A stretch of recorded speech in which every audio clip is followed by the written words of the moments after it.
this is a question about procurement, right? It's not a question about health policy. It's a question about procurement. When procurement decisions are being made, and you have tens of thousands of Canadians that have died as a result of the opioid crisis, those procurement decisions, the companies that benefit from those procurement decisions, obviously a message is sent to Canadians, to their families, to their communities who have suffered.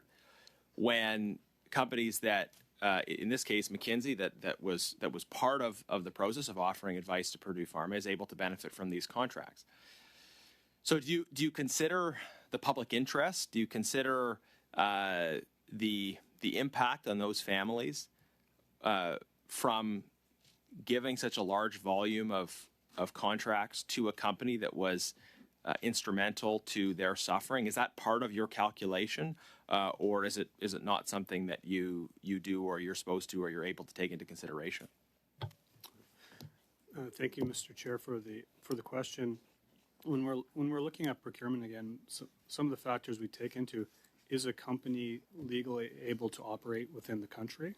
We'll look at, have they been convicted, or are they charged with fraud, corruption, collusion in Canada, in any provinces or territories, and other. Yeah, so I'm just going to jump in because I'm running out of time. The irony of this, though, is that this government has for so long been reluctant to hold these big corporations accountable for what happened in the opioid crisis.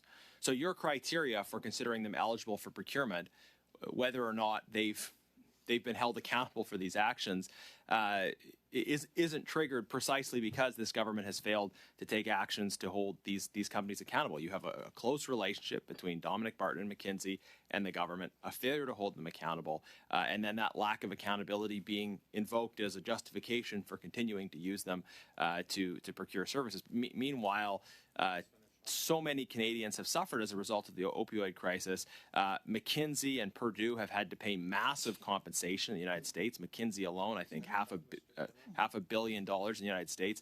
They're not being held accountable because of the cozy relationship we see between these big corporations and the government.